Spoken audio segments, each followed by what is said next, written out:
नमस्कार दोस्तों, स्वागत है आपका स्टडी फॉर जुडिशरी चैनल में। फ्रेंड्स, आज हम बात करेंगे उत्तराखंड सिविल जज के 2019 के पेपर में हिंदू लॉ और मुस्लिम लॉ के जो प्रश्न आए थे उनके बारे में।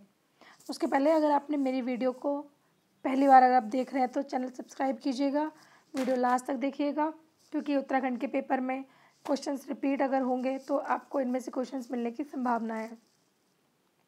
चलिए देखते हैं। पहला प्रश्न है, द्विविवाह कारित होगा यदि पश्चातवर्ती विवाह, आपको बताना है कि इसमें से क्या वो वैध होगा, ऑप्शन बी क्या वो शून्यकरण होगा, ऑप्शन सी क्या वो शून्य होगा, या ऑप्शन डी ए और बी दोनों।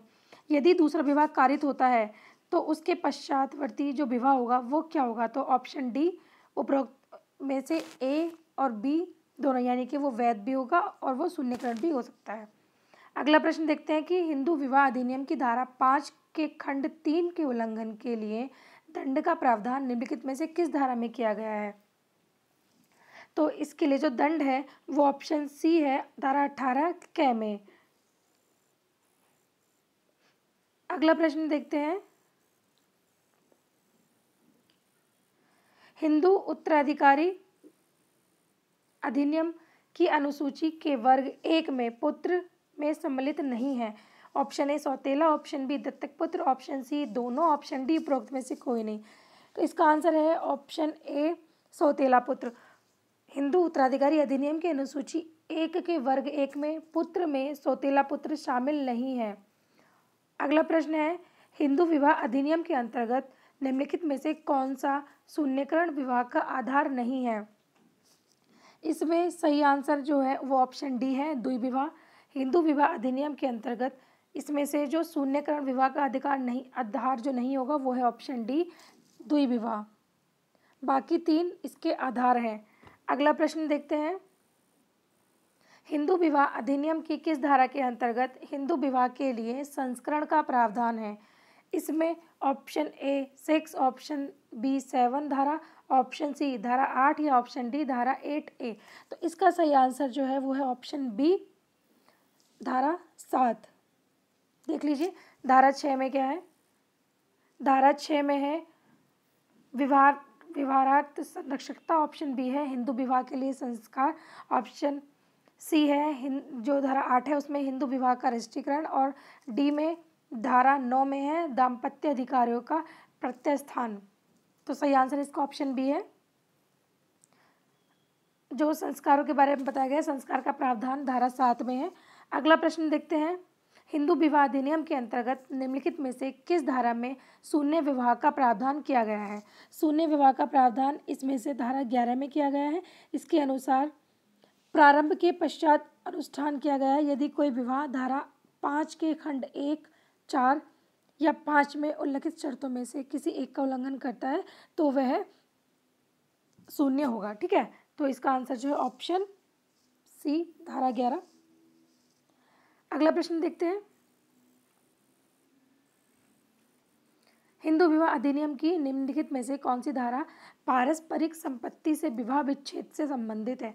धारा 13 का, बी धारा 13 का, सी धारा 13 या ऑप्शन डी इनमें से कोई नहीं।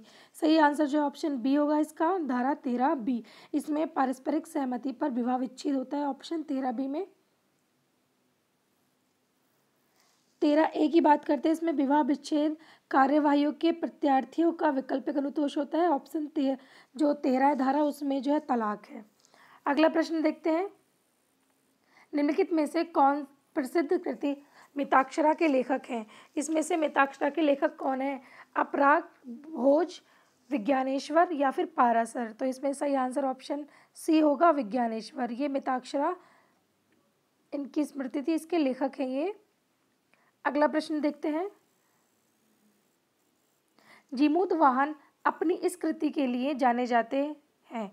किसके लिए। ऑप्शन ए निर्णय Sindhu, option B Dayabhaga, option 3 दया तत्व या ऑप्शन डी दत्तक मीमांसा। सही आंसर जो है दायभाग होगा, ऑप्शन बी। अगला प्रश्न देखते हैं, हिंदू उत्तराधिकार अधिनियम की धारा 13 लागू होती है। इसमें से धारा 14 हिंदू उत्तराधिकारी अधिनियम की धारा 14 किस पर लागू होती है? ऑप्शन ए केवल चल संपत्ति, ऑप्शन बी केवल अचल संपत्ति, ऑप्शन सी चल और अचल दोनों, या फिर ऑप्शन डी चिरभोग अधिकार पर। सही आंसर जो है इसका ऑप्शन सी है, वो चल और अचल दोनों संपत्तियों पर धारा 14 लागू होती है। अगला प्रश्न है, हिंदू दत्तक ग्रहण एवं भरण पोषण अधिनियम की अधोलिखित कौन सी धारा हिंदू महिला के बच्चे के दत्तक ग्रहण के लिए सामर्थ्य प्रदान करती है?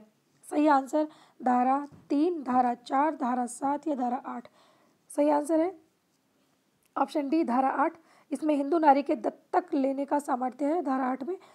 धारा 7 में देखिए तो धारा 7 में जो है सही आंसर तो इसका ऑप्शन डी है। धारा 3 में परिभाषाएं दी गई हैं। धारा 4 में ये अध्यारोही प्रभाव होना है और धारा 7 में हिंदू पुरुष के दत्तक लेने का सामर्थ्य, 7 में पुरुष के और 8 में स्त्री के लिए।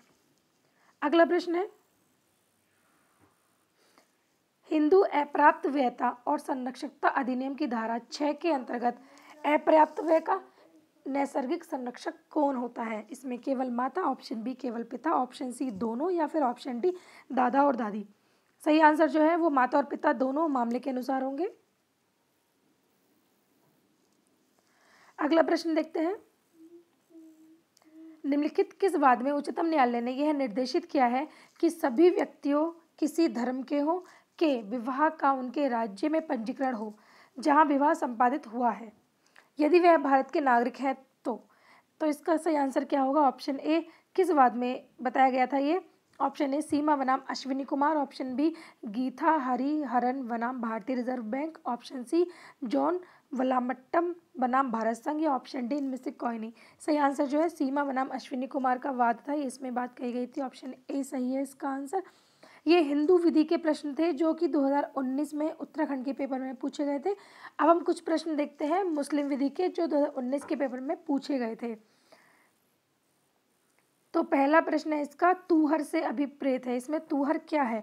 ऑप्शन ए इद्दत की अवधि, ऑप्शन बी रजोधर्म की अवधि, ऑप्शन सी विवाह की तिथि, या ऑप्शन डी दो रजोधर्म के मध्य की अवधि। इसका सही आंसर जो है वो ऑप्शन डी है, दो रजोधर्म के मध्य की अवधि, ये तूहर कहलाती है।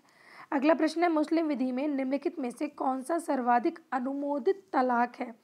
ऑप्शन ए तलाक ए तफवीज़, ऑप्शन बी तलाक ए एहसन, ऑप्शन सी तलाक ए हसन, या ऑप्शन डी तलाक उल विद्दत। इसका सही आंसर जो होगा वो ऑप्शन बी होगा, तलाक ए एहसन, ऑप्शन बी।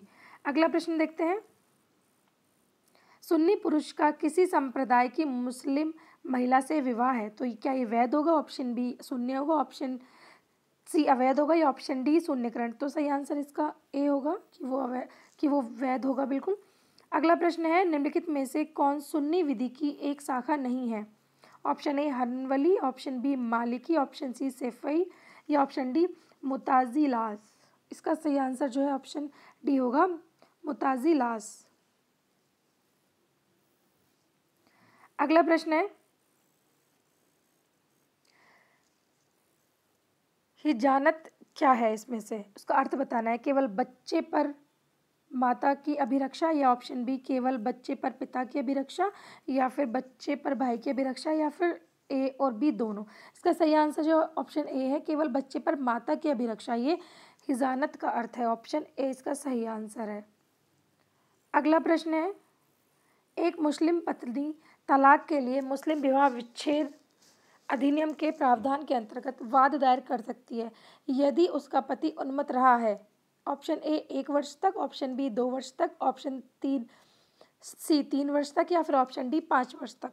सही आंसर है ऑप्शन बी इसका 2 वर्ष तक।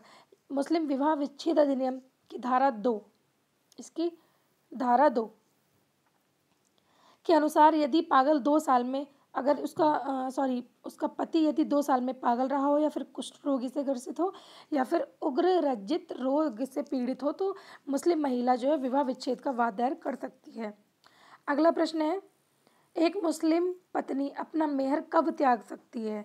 ऑप्शन ए जब वह अवयस्क है, ऑप्शन बी जब वह 18 वर्ष से कम आयु की नहीं है, ऑप्शन सी जब वह युवा नगम को प्राप्त कर ले, या फिर ऑप्शन डी जब वह 21 वर्ष से कम की नहीं है। तो सही आंसर इसका ऑप्शन सी होगा। अगला प्रश्न है, एक मुस्लिम पत्नी अपना मेहर कब त्याग सकती है, इसका बता चुके हैं हम। अगला प्रश्न है, मुस्लिम विधि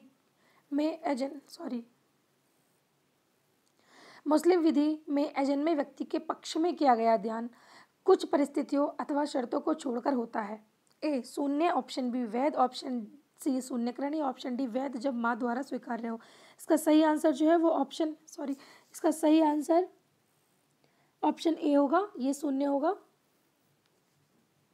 अगला प्रश्न है, निम्नलिखित में से कौन सा वक्फ का विधिक तत्व नहीं है। ऑप्शन ए खंडनीयता, ऑप्शन बी शाश्वतता, ऑप्शन सी अहस्तांतरणीयता, ऑप्शन डी सार्वभौमिकता।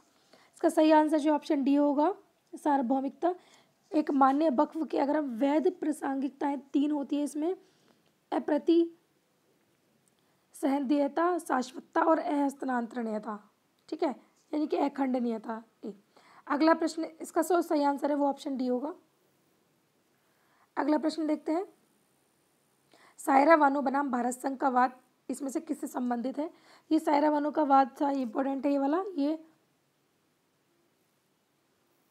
काफी चर्चा में रहा था, 3 तलाक से संबंधित है ये वाद। अगला प्रश्न देखते हैं,